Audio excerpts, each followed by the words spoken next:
Well, hi guys, it's that time. It's our Bible teaching snippet of the day. Let me start by saying I've had an awesome day. My kid Courtney came back over today, so this is the second time I've got to see her beautiful face while she's here in Tennessee visiting actually her family, her mom and dad. But she's made some time, and the little girl is busy. She's busy, busy, busy. She's got so much on her plate, and for her to take time to come and spend the day with me 2 times so far is very special to me, and I want to publicly thank her for that. But I've had an awesome, awesome day to be with her, just to spend time with such a beautiful person.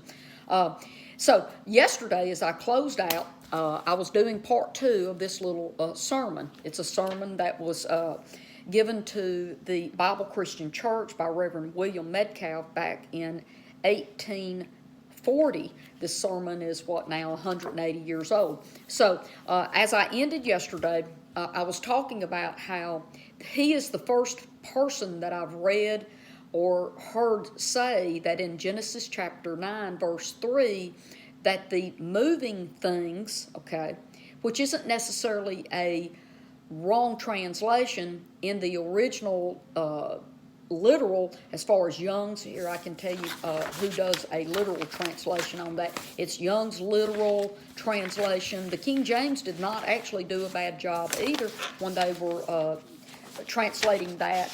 Here's my list. Green's literal translation. I read from the Exegesis Companion Bible yesterday. They did good on that. Young's literal, Julia Smith, the Jerusalem Bible. And out of the 6 Greek Septuagints, which means the Old Testament translated to English from the Greek. Now, our King James Bible and our American Bibles overall are the Hebrew translation, Hebrew manuscripts. But I did find out of 6 of the different Septuagint, Greek Septuagint English translations, 5 of them say reptile. They don't say all living things or anything like that. It just says, I give you the reptiles in 5. But the 6th one, it's called nets, N-E-T-S, and they actually got it right too. It says creeping things, And so the word moving things or creeping things is not necessarily a wrong translation, but what happened is when different translators starting doing expanded Bibles where they add words in to try to explain what they believe Scripture is saying, that's when they started adding the word animals in, If you look at the original Hebrew or the original Greek, the word animal is not in there anywhere. It just says moving things, And moving things automatically does not mean a animal or humans, and the actual Greek and Hebrew word is creeping. It's not just moving, it creeps along on the ground, And as you know, there's many different vines and stuff that crawl on the ground as it grows, right?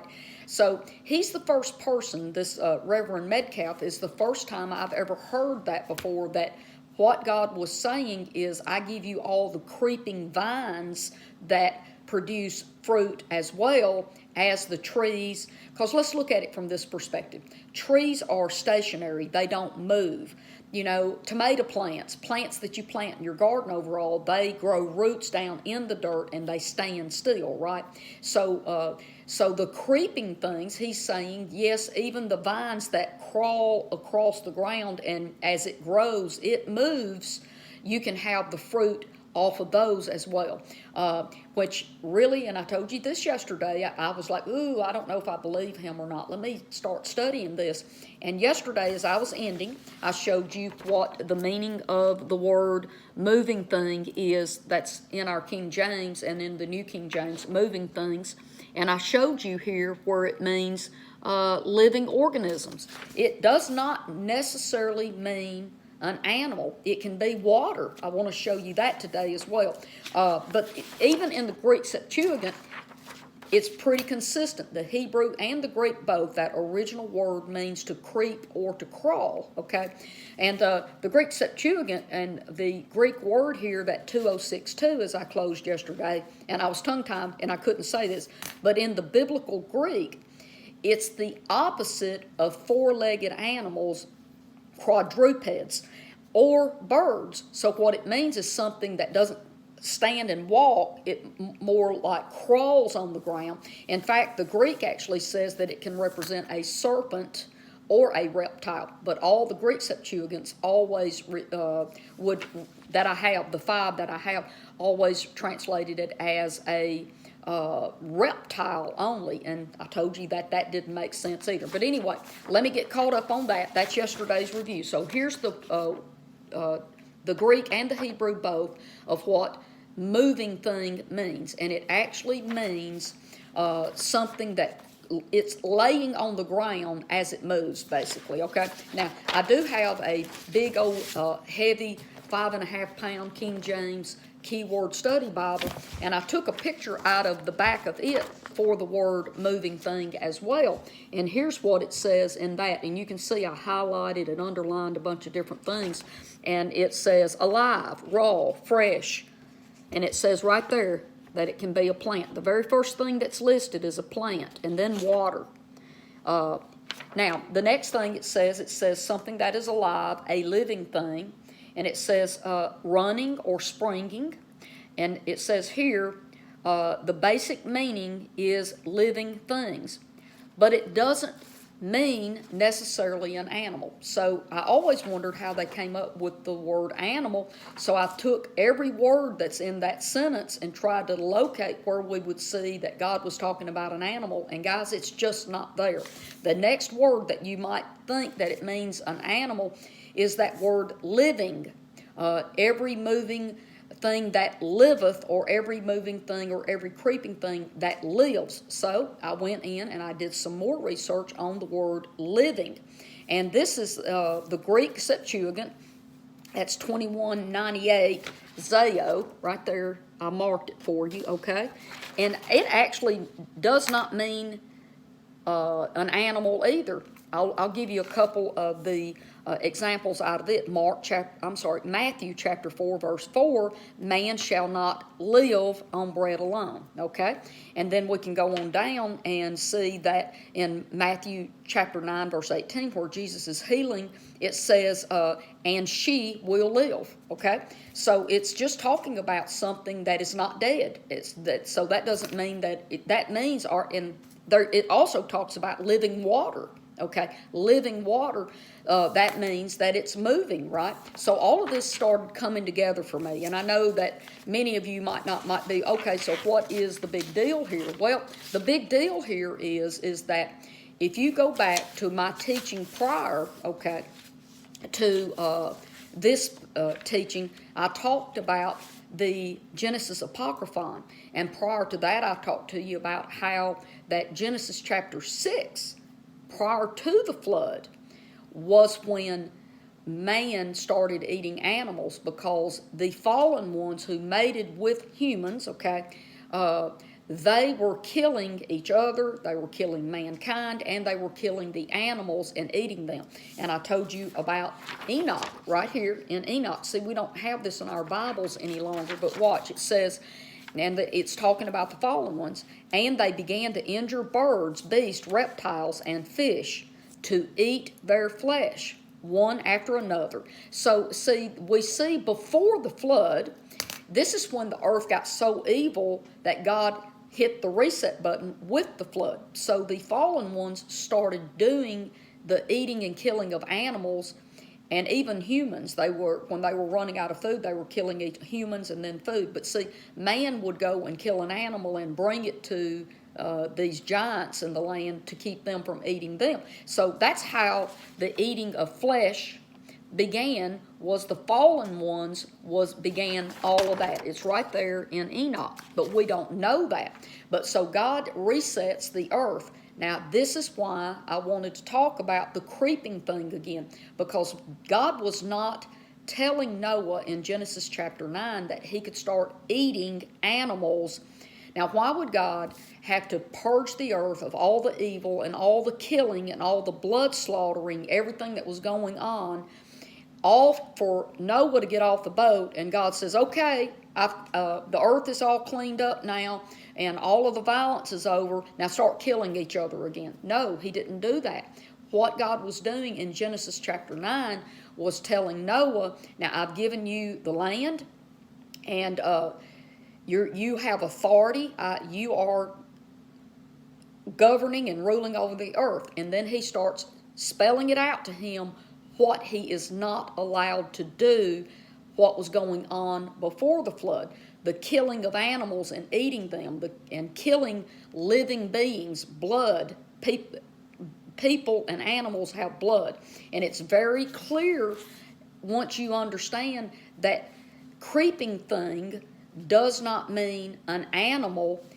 The creeping thing, actually, like this gentleman said in his sermon, Reverend Metcalf, the creeping thing is a type of plant.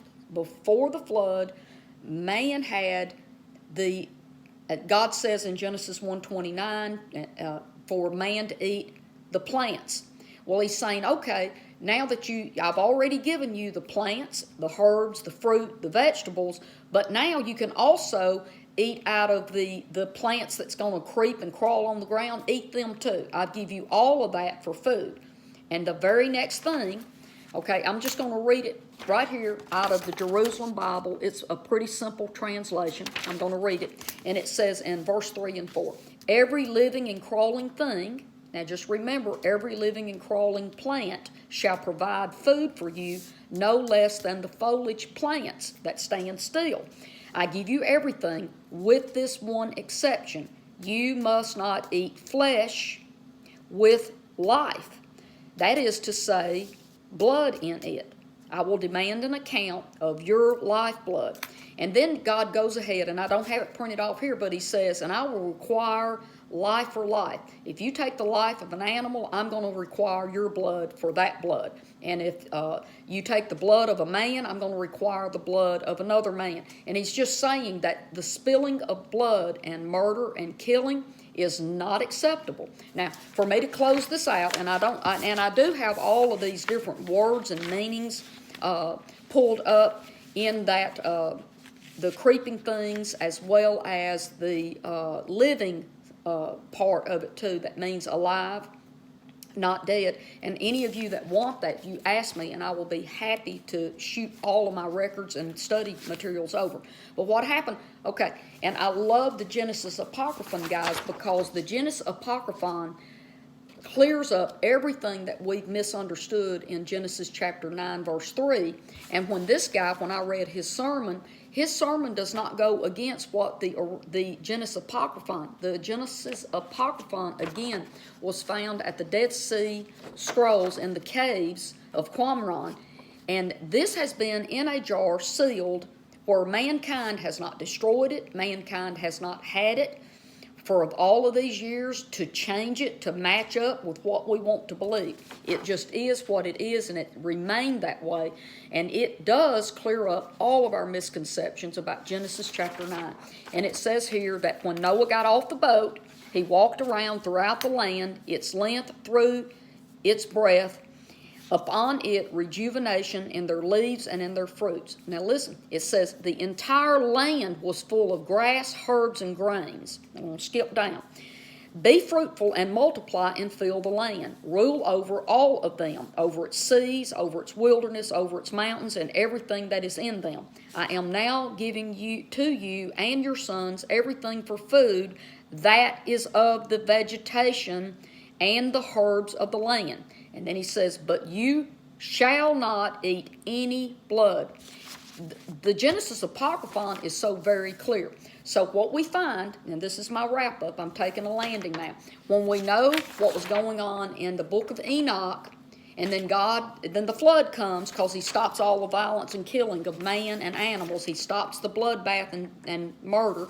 And then when Noah gets off the boat, they've got plenty of food. The land is already regenerated for the year that they were on the boat. And then God lays it out and says, now look, you're going to rule over the earth. I give you the governorship, but you will not kill and spill blood anymore. You eat from the vegetation like it was in Genesis, okay? And so what happens, now what we know from this, when you start reading the Genesis Apocryphon and even in the book of Jubilee, in two different places, it tells us that Noah and his sons took a vow that they would not kill or spill blood of man or animals, and they kept their promise until Noah died, and then his grandsons started killing animals and eating their flesh again. But for 400 years, I think it's 400 years is what it records in Jubilee, man did not eat any animal flesh whatsoever until after Noah had died. And because they made that commitment to God that they would never do what the fallen ones taught them to do prior to the flood. Well, listen, guys, I'm going to sign off here. And yes, I'm going to go outside and work in my flower bed again today. I love you, and I will see you again right here. Bye-bye.